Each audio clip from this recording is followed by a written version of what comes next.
Welcome to Healthy Mindset Miracles. It is so great to have you guys back. I have a really special guest with us today. Her name is Melissa Bickford. She is a distinguished technology executive in the software industry with a remarkable journey.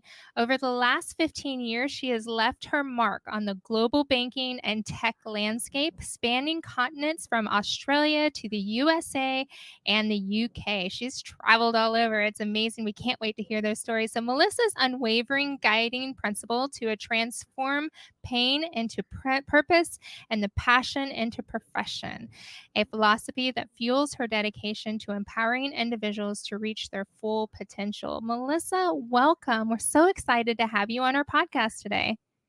Thank you so much, Tanisha. It's an absolute pleasure to be here, and I'm super excited to be chatting to you and what great things you're doing with this podcast and inspiring your audience to be their best selves. Absolutely. Now, your story is so remarkable because you started out having challenges with alcoholism. And that's one of the things that I've heard a lot of stories like that, where people have had challenge with alcoholism and had to overcome that. Tell us a little bit about that. And then let's go into how you were able to overcome alcoholism and the challenges, and then your workforce while going through that. Yeah, I think it's obviously a huge subject to unpack. And in terms of the alcoholism and how that's showed up for me, I think earlier on, probably in my sort of late teens, early 20s, I just remember when I first started to drink at parties that I felt so relaxed because I was such a naturally anxious person. And I was like, what is this feeling? Wow, I can finally just take a deep sigh of relief and let go. And people started to, I guess, enjoy that loud, big, vivacious version of me that actually maybe wasn't really the most authentic version of myself. And I think earlier on it manifested in less destructive ways, but more just taking it a little bit too far, just being the one who would just end up not saying things that I was super proud of or doing things that I was super proud of. So I think it wasn't really until my 30s and going through some fairly major personal challenges that it manifested in a more serious way.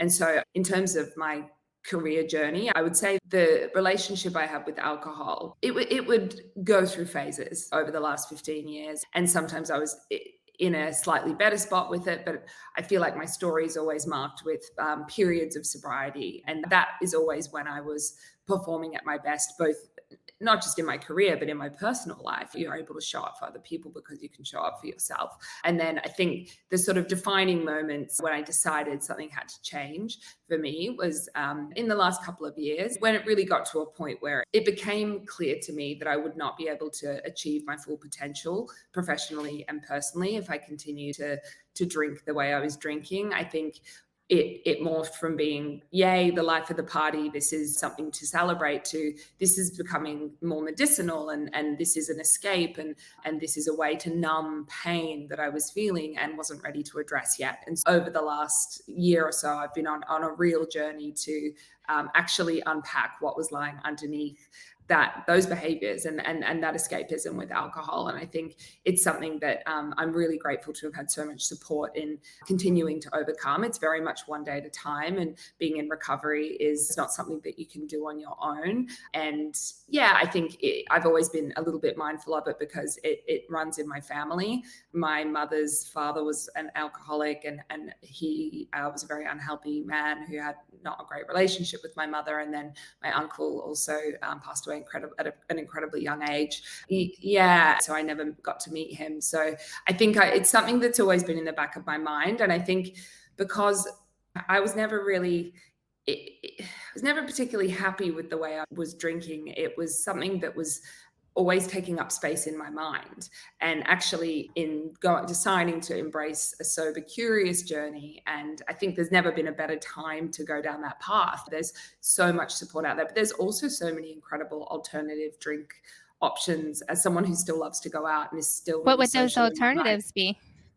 Yeah, so I love a good 0% beer. I love a good, there's a great brand in the UK called The Clean Company or The Clean Co. that Spencer Matthews, who's like a reality TV star over here, launched. And then I'd say another one is Trip UK. It's a CBD based adaptogenic natural drink. Mhm. And I think it's this whole concept of drinking for future you, like drinking for a better you, and trying to be the best version of yourself and being really present. And I think I was always, because of my generalized anxiety disorder, I was always wanting to escape that sort of uncomfortable feeling in the moment or at the beginning of an event or the beginning of a date or the beginning of like a social situation, or where you might feel a little bit awkward. And then when you have an unhealthy relationship with alcohol, and it's really hard to stop at one. And so then obviously one can become multiple, and that's when you can take it too far and start to do things that you regret, both on a personal and a professional level. So I basically, this year I decided to choose myself, and that meant for me removing alcohol from my life. And that's really just opened up a whole new world to me of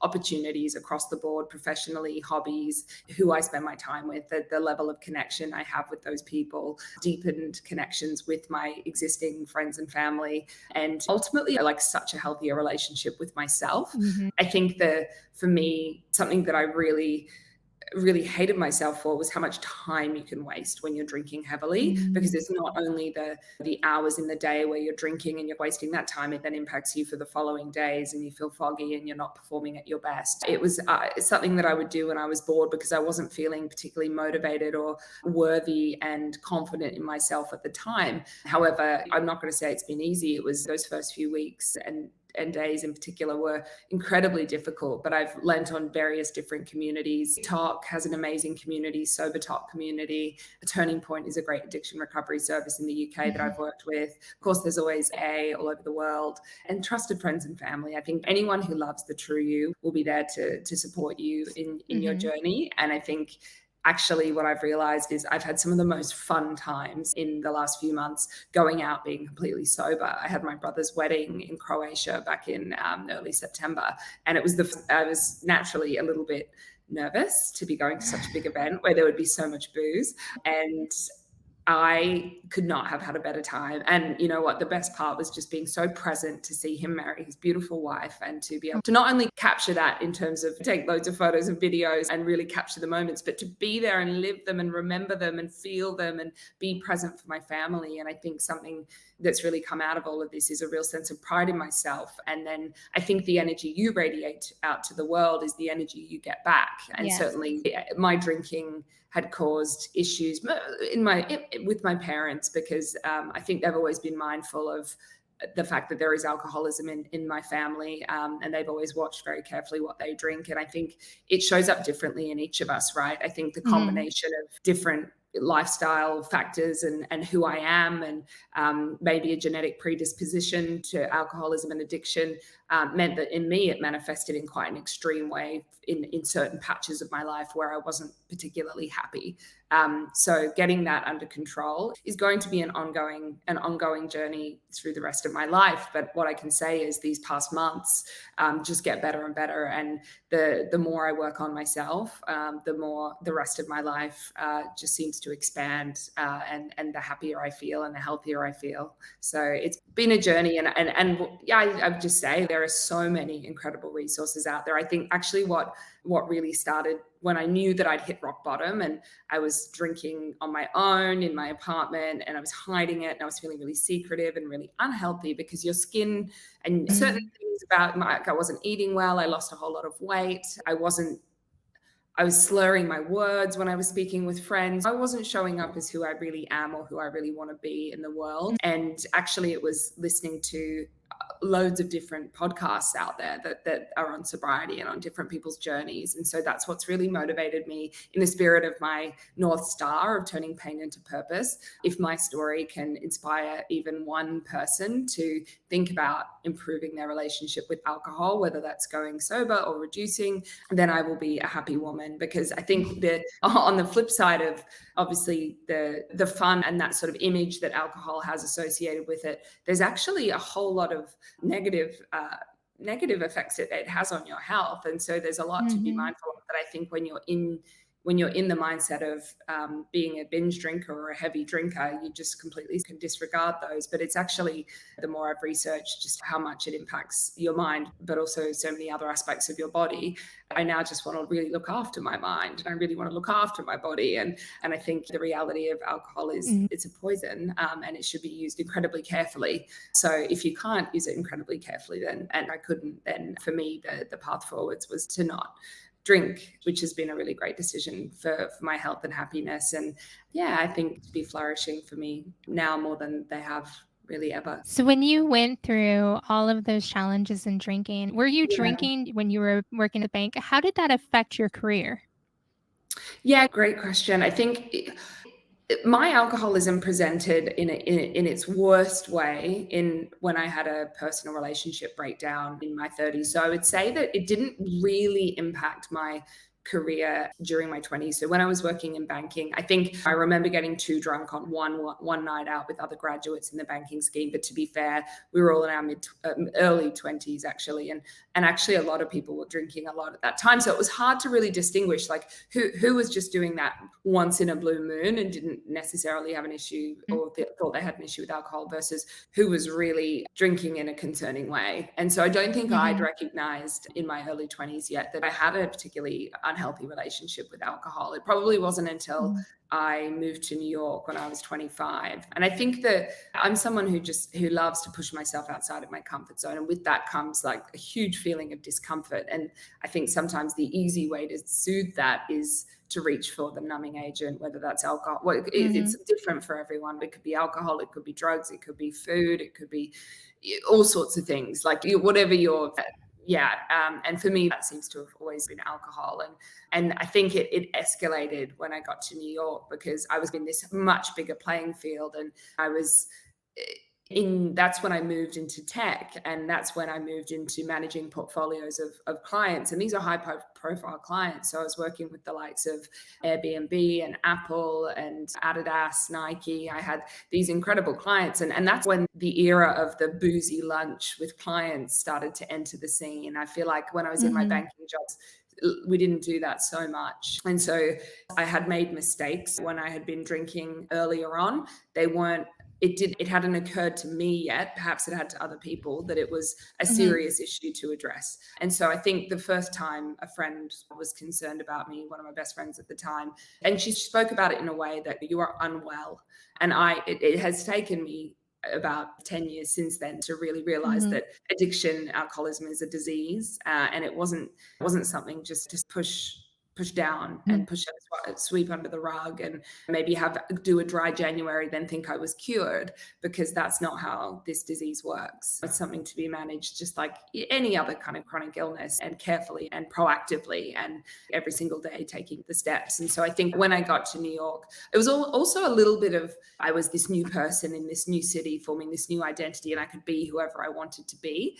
And I think the thing that alcohol gave me was the ability to shape shift, to be put on these masks and be whoever maybe I was with wanted me to be. It made making new connections easier because it's this, especially when you just have a couple of drinks, it can be more of a social lubricant. When you've had multiple drinks, it can be socially incredibly destructive. That's what I And was gonna ask you is how often and how much did you drink at your worst time?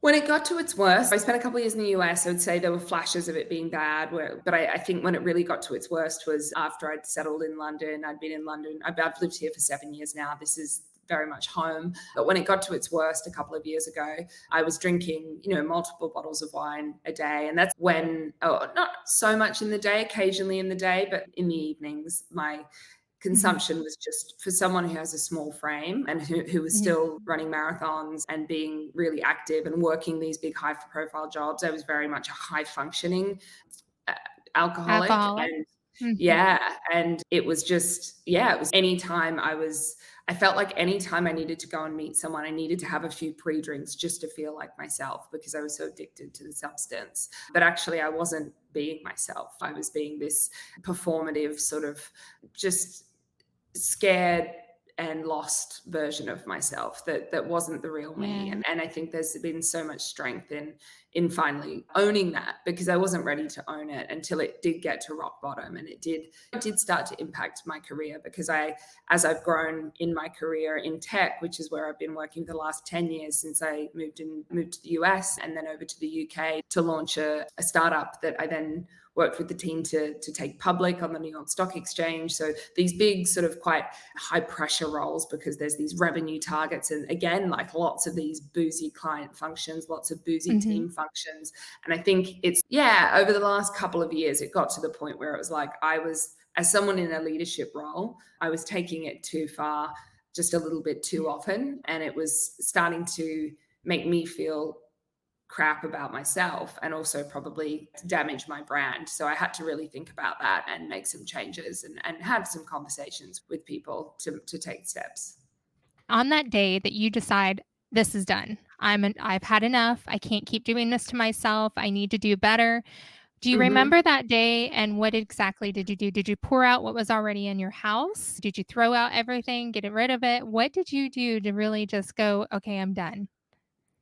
Such a good question, because it wasn't like this monumental, like I'd had this huge breakdown on the day that I decided that I was done. It was actually my brother's birthday, and I was feeling so low, and I wasn't where he lives in Berlin, but I was feeling so I actually got to the point where I've never been suicidal, but I got to the point where I was like, I just wish I wasn't here anymore. Like I was never Oh going to my do goodness. anything, but I just didn't want to be who I was anymore. I didn't want to be living that life anymore. And I think that, yeah, I think I poured out a bottle of wine or two. I didn't really ever keep much alcohol in the house, because I knew it wouldn't last long. So I did get rid of any sort of traces of whatever was left. And I made a promise to myself. And I'd actually seen a good friend that day, and I'd said it out loud to her. And she was a That's newer awesome. friend who'd come into my orbit, who just felt like I think with friends or connections, you've got radiators, and then sometimes you've got those who maybe are a little bit more draining and don't quite get it. But she was a real radiator around this topic, and she was like, Mhm. yeah. And she'd stayed at my flat with me for a few days, and I think she could see that the way I was drinking was just a little bit, it was just a little bit abnormal. It was a little bit Right. not quite right. And so when I said to her, I think I got a problem and I need to stop, and she said, you know what, that is you choosing you. There is no shame in that. And I think having that validated by someone who I really trusted, and then the fact that it happened to be my brother's birthday, just felt, not that at the time I'd mentioned it to him, because it wasn't until weeks later when I called him to say ahead of his wedding that I won't be drinking, and these are the reasons why, and obviously love your support. And of course he supported me. But I think at the time I was unemployed, because my mental health had gotten so bad in my previous company, I did end up leaving and taking a few months off. And I knew with those few months, I wanted to use them to get sober. And I knew that it was something that I probably would struggle. It would be harder to do while making that big flip, whilst being in a very big, fast paced job with a lot of pressure and a lot of temptation. Yeah. And I think yeah, I think the other piece was I presented at my GP, and basically, thankfully, I have an incredible GP here in the UK. The NHS is so amazing, even though they're under so much pressure. And I just said to her, like, this isn't who I am. Like, sometimes I'm drinking in the day and I'm on my own, and I'm depressed, I'm lonely, I'm anxious, and that's just not who I actually am. And I know I Mm. can be better than Yeah. this. And she really believed in me. She saw me, she met me where I was, and she took all of these steps to refer me to Turning Point, which is a fantastic addiction recovery service. And I've worked with them for the last best part of the last year. And the thing that they do, I think that's actually, it makes the barrier to entry a bit less aggressive, is they work with you in the beginning on seeing if you can moderate. Obviously, no alcoholic, I don't know an alcoholic who can moderate. Maybe some Mhm. eventually can find a healthy relationship with it. I think originally the notion of AA being like all or nothing, and you've got to stop now, and like all of a sudden it's just off, that I had struggled to make peace with that over my initial attempts. But this Turning Point organization were fantastic. And I think starting to go to groups and starting to realize that actually there's so many people that have this issue, and Mhm. there's so many people you can lean on, and starting to make friends who are in recovery, and starting to see the joy in all of these other ways that you can spend time with people. And Mhm. actually now, like, barely any of my social outings revolve around alcohol. And if they do, it doesn't bother me if a friend wants to drink, as long as there's no pressure on me to drink, because I Yes. think it's always a delicate balance, right? It's a personal, very deeply personal thing to me. I don't necessarily, if I'm meeting a stranger, want to have to explain, oh, I've got a difficult relationship with alcohol. So I just say, I don't drink. And that's, thankfully, most people really accept that. But I think, yeah, in the early days, I did find sober TikTok. I would just stay up late watching these videos of inspiring people who had given up alcohol. Actually, I don't say give up, because actually you gain your life back. So you're not really giving Mhm. up anything. I don't love that language, but I think I started a TikTok account, and that was a helpful community. And I didn't even put my name to it, because I didn't want everyone to know that I was trying this in case I failed. And I still, of course, that's always a risk. But Mhm. I think now, seeing the progress across my life and how directly correlated that is to me being on this path of sobriety, and this path of health and wellness and personal development, and none of these things, like, I guarantee you, I would not have a VP job at a tech firm today. I would not be DJing at parties. I would not be getting up and playing tennis and running in the mornings. I would not have the relationships I have with my family and my friends, and myself, if I was still drinking. And I would not have a beautiful, functional house that I live in, and all of just the basics. So I think it's just, there's everything to lose and so much to gain Absolutely. by staying on this path. You're absolutely right. There's so much to gain. And what's interesting about your story is you found pleasure in becoming a DJ, which you're Yeah. around as a DJ, you're around a lot of drinkers. And Yep. so now you're witnessing all of what that life's like without being intoxicated yourself. So share Mm. some stories of how you got into DJ and your feelings of all these people drinking around you. Honestly, Tanisha, like, when I see it, I just go, I wonder what that person's trauma is that they're trying to escape. As someone on the other side now, like, not in a judgmental way, but I think when you see people getting hammered, I just feel like empathy, and I just want to send them love, because it's not a fun Mhm. place to be when your idea of fun, because I was there for so long, is just escaping your reality. So for me, Mhm. I just look at them with, okay, I hope you're okay. And I hope that what you're doing is just a fun thing for you, and this isn't an issue. But I think in terms of the DJing piece, I love dancing. I love music. I find it so soothing. I was never particularly musically talented in school. I think I tried piano, the flute, the violin, all the things, and none of those really stuck. But what I decided might be an option for me was learning to DJ, because I have some friends who DJ. Always loved going out to clubs, dancing, and have a huge passion for music and dancing, and just really, you can feel it in your body, and that those endorphins, that natural dopamine Mhm. rush, was such a big help in healing for me. And I think also just using that time that I was now not spending on destroying my body and drinking, I wanted to put it towards something productive. So actually, Turning Point, the addiction recovery service I worked with, they actually funded my lessons at the London Sound Academy, and that's a part of the recovery. They encourage you to explore interests, hobbies, be active in the community. And thankfully, I've got some great friends around me who have given me some opportunities to DJ at their parties. And I'm very much beginning on my journey. It's a huge respect for anyone who is an accomplished DJ, because it's a very technical and very involved job. I did a 6-hour set at a Halloween party recently, and Oh, it was wow. like, it had felt like, and I've run a couple of marathons before. I think it was almost like more physically demanding. And yeah, I think just the Because you're fact that mentally and physically doing something at the same time. When you're doing a marathon, you exactly, just you go. just run one foot in front of the other, go. Like, you've Yeah. obviously got to keep your pacing and everything right. But I think the Mhm. DJing thing, yeah, it's early days. Like, I see a lot of hope and a lot of, opportunity there. And I've got another party coming up for a good friend's Christmas party that I'll DJ in December, that I'm excited about. And I love the process of really thinking about the brief that the client, even though I'm not charging for my services at the moment while I'm learning, but I like to really take it seriously and practice, and make sure that I'm going to have a curated list of music that the audience or the guests are going to Are really you love. are you videotaping yourself DJing and putting it on TikTok?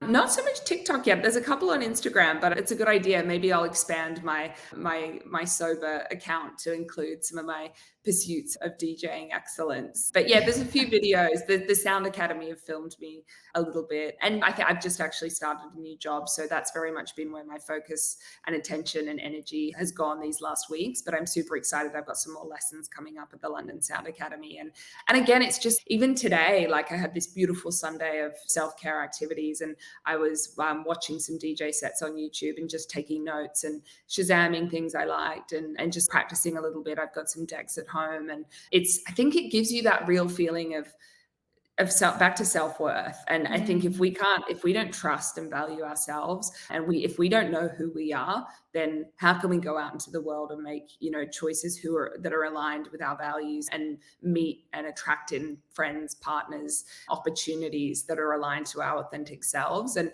I think yeah. DJing is it. Yeah, it's interesting because I used to be always the last one on the dance floor in my party days. Maybe not in a great way, stumbling around, like maybe not making so much sense. But now I view it as I walked away from my last DJ gig, which was my sort of debut, feeling so respected.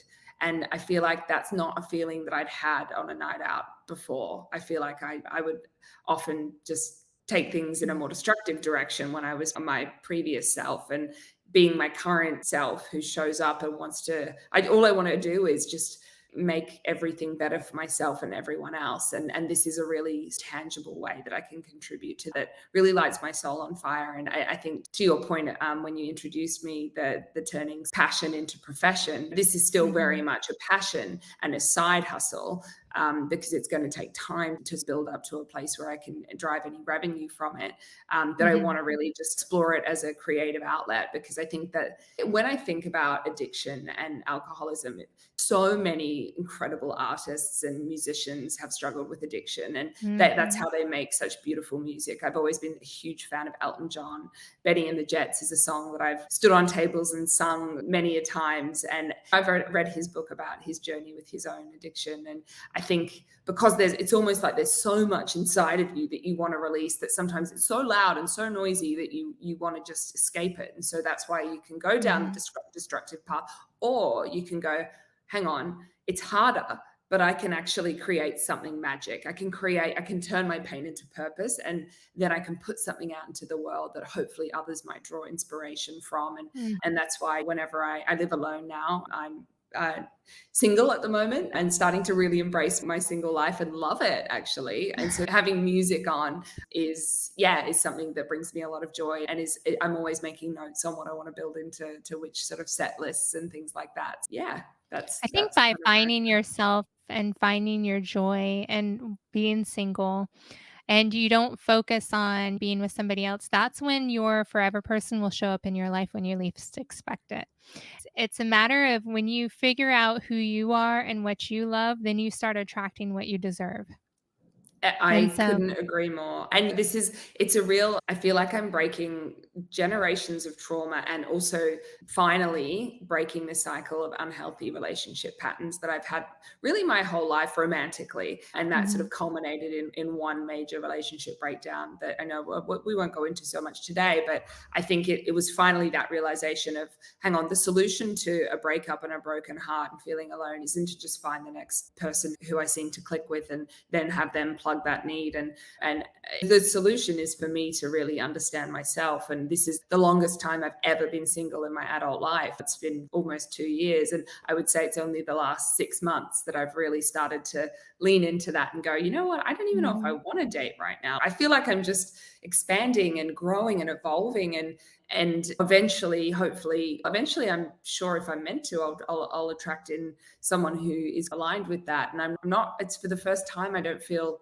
really that worried about it. And I think what the universe has its plan for all of us. And I think I couldn't agree more that when you're seeking something, it's don't chase, attract. mhm, exactly. So if there's somebody who wants to follow your story and follow Mm. you, how would they find you?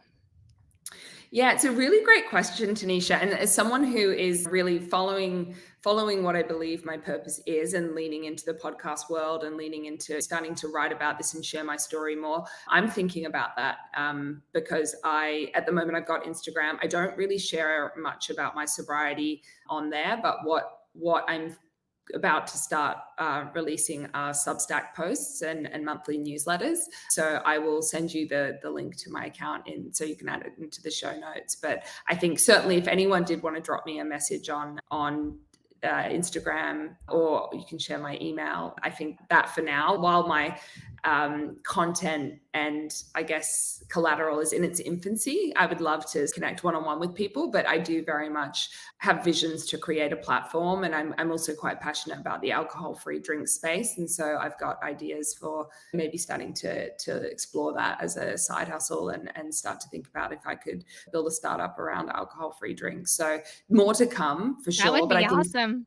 yeah, I think it's something that because it's, I think, again, like if it's your story and if you're so connected to it, you're driven. Like I find myself sometimes waking up in the middle of the night in the best way possible. It's not like I'm waking up with this alcohol induced headache. I'm just thinking of my mocktail company. Like I've got this new idea. So it's like the script is totally flipped. But for now, Melon Ball Biscuit, my Instagram handle, I would love to hear from you. I do post about generally a lot of wellness related and hobby related activities I get up to and things I do with my friends. And yeah, I think while I'm treading sort of one foot in front of the other into my sober life, I wouldn't say I'm sharing daily tips and tricks and things like that, but this is really a big step for me to be able to speak with you today about my journey. And I'll be sharing lots more in the future as I really figure out how I can turn what I've been through into ways to help other people and turn a lot of those morning pages that I journal every single day into something that can be, productive and hopefully for people out there who might be struggling with something similar. But in the meantime, if anyone wanted to chat, you can always DM me on Instagram. I love that. Your story is definitely very encouraging because there's a lot of people, especially young women, that probably struggle with alcoholism because Mm, alcohol tends to, like you said, numb the problems and the challenges. And the way this world is, and there's a lot of people with challenges. They mhm. challenge with anxiety, they challenge with depression, they challenge with family or life or relationship problems, and so they need encouragement as to Yeah. how to get out of that. Your heart is pure, you're absolutely gorgeous. And I'm certain that when you were going through all of those negative feelings and thoughts, you were seeing different in the mirror. You weren't seeing the positivity of what we see today. And so your quality of life now, from what it sounds like, is so much better.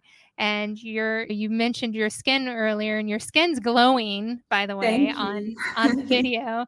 And so you could tell that you've gotten healthier by letting go of alcohol. I love your idea of doing the mock cocktails.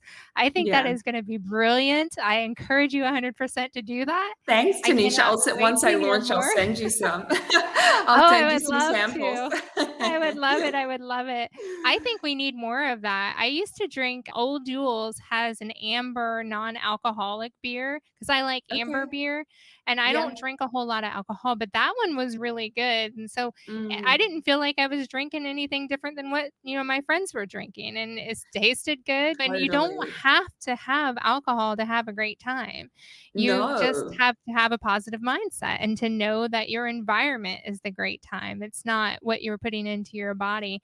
But I also think about too, like when we're doing stuff, how it's going to affect our insides and our health and our overall Mm, mindset and what kind of mistakes are we going to make? Because I know in the past when I used to drink, there was a moment of time that sticks in my head now where we were downtown. It was me and a friend of mine. We were at a dance club and we had gotten this fishbowl. And we weren't paying oh, yeah. attention to who was around, and somebody dropped something in our drink. And the next day, I woke up somehow in my house and she was not there. She was gone. Come to find out, she was found in an alley somewhere. I don't know how I even got home. I don't know how she ended up in the alley, but she ended up going to the ER the next day because she wasn't sure what happened to her. And so that woke me up after that because I was like, gosh, I don't ever want to be blacked out like that again. I don't ever want to be put in a situation to where I can't th- remember what I had done. And I know it Yeah. could have been they put in our drink more so than alcohol, but the point is I put myself in a position to be drinking Mhm. alcohol and not being protective of myself. It's just stories like that young Mm. women they go through. And there's a lot worse than that, of course. Yeah. Some women are not very lucky. They end up getting raped. They end up getting just doing things that they never even think of doing. And their self-esteem and their self-worth is non-existent at that moment. And And that's it. so mhm. That's it. It I tears think them that's down.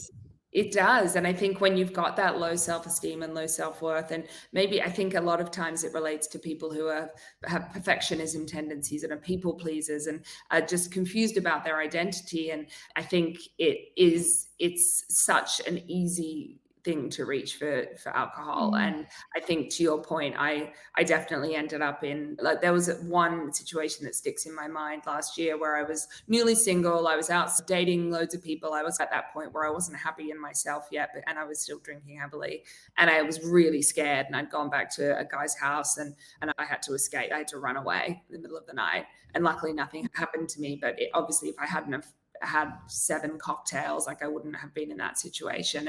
And I can, it's in mhm, to fast forward the script now to last night. I went out with another girlfriend who doesn't drink. Actually, so many people in my life now, I think it's just you attract what you are, right? But so many of these mhm, wonderful people in my life actually don't drink for various reasons, and or alcohol's just not a huge feature. And we were out at Soho House, like, we had a Vibrante spritz, which is like an alcohol-free take on an Aperol spritz. It's delicious. It's yeah, and we were still on the dance floor having a great time. But then I woke up this morning and was able to go to my yoga class. I was feeling amazing. I was walking in the sunshine with my cup of coffee. I was journaling and meditating and just doing all of the things that I know I need to do to show up for myself that make me feel mm, great. And so there's no, in fact, you're not missing out when you don't drink. Like, when you have a hangover, you are putting pause on your potential. Like, you are, mhm, and if some people choose to do that sometimes with their time, that's their choice. I have no judgment. But for me, I feel like I've done enough of that now. Now I'm ready to show the world what I've got, but also look after my health. And to your point, I did start to have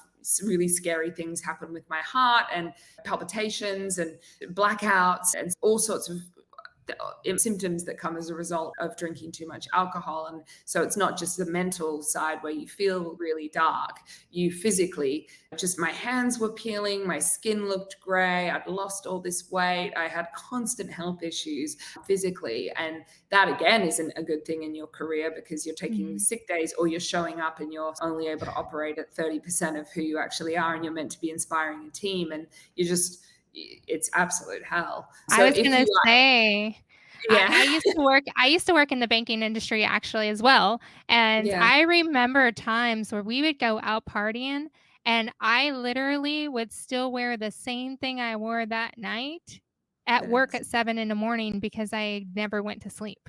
I would yeah, show up at work with the nighttime clothes on and maybe dress it up a little bit here or there, throw on a jacket it's or throw on a perfect. different pair of shoes, but brush my teeth at least.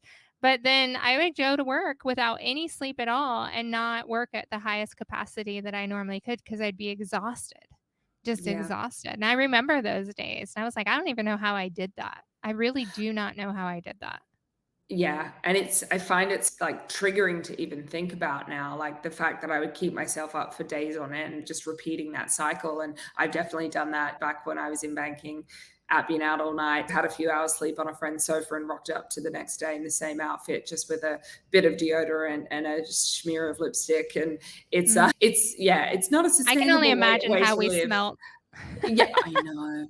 I know. And I think that's the thing now. And I do take such pride in just personal maintenance and home maintenance, and really spending that time giving your face a massage and putting on some nice fragrance and putting on a nice blouse and looking after your hair and your skin and your nails. And none of that stuff is possible when you are drinking to excess, or abusing substances in any way. And I think it's interesting that at the time I wouldn't have probably realized, or I didn't ever realize, that I probably smelled really bad. And that, Mhm. and Yeah, and now it's definitely something that I treat myself to, and actually it's on my list of treats to buy myself soon, because that's another beauty of not drinking. You save a lot of money when you were drinking heavily and you're not Mhm. buying the alcohol anymore. I think it's really important to reward ourselves with regular Oh, self-care. yes. I agree, and it's so interesting. We just got a few minutes left, but it's Yeah. so interesting that when you're not drinking, it's the same thing like somebody who's a smoker. When you quit smoking and then you Mm, smell it on somebody else, you're like, "Oh my gosh, did I it's smell like gross. that?" And then Yeah. it's the same thing, like, people don't realize when you're an alcoholic, it comes out of your pores. Like, you can Yep, smell the alcohol on the person. You you smell it can. in their skin, you smell it in just like you would if they were smoking, you can smell the alcohol in their hair, their skin, their body, and their breath everywhere, and alcoholics, those the ones that are, like, people who are really heavily alcoholics, or like you said, a high functioning alcoholic, which means you still function just like a normal person, but nobody would have known that you were drinking unless they can smell it on you. And you know But what? When I when my drinking got its worst was in COVID, when I was working remote, and people probably noticed some odd things in my behavior, but they wouldn't have been able to smell me, because I could Yeah. be having a glass of wine at 4 p.m. and still working till 8 p.m. And yeah, to your point, it's then when you show up, and I think the shame and the guilt you have in yourself means you're not really looking whoever you're meeting with in the eye, and you're not connecting on it on that like real, authentic, genuine level, because that you are treating your body like a trash can, and you Mhm. possibly beam and glow and have pride in yourself if that's how you're treating yourself. That is a great way to put it so much. Mel, thank you so much. Your story is so encouraging. I cannot wait for our listeners to hear this. I know it's going to help a lot of people, a lot of young ladies for sure that struggle with alcoholism or struggle with trying to make sure that they balance your life. I'm so excited for you, for your future, because you look amazing. You sound amazing. You have this passion with the DJing, which I really hope that passion flourishes into everything that you ever expect it to be. And I so appreciate your time with us today. Thank you so much, Tanisha, for having me. And I'm so grateful that you are creating this platform to have these really important conversations for not just young women, but for everyone to be able to hear. I think the more stories we can share, the more we realize that everyone is going through things, and there's nothing to hide or to be ashamed of. And yeah, if this is helpful to you, I'd love to hear from you. If you've got any questions, just reach out on Instagram. And thank you again for having me. Absolutely. So her Instagram will be at the bottom of our YouTube channel. It'll also be at the bottom of the podcasting description. So if you guys want to know it, go look for it. We look forward to hearing from you in your comments. And don't forget to subscribe. Have a great day, everyone. Thanks again. Thanks, guys.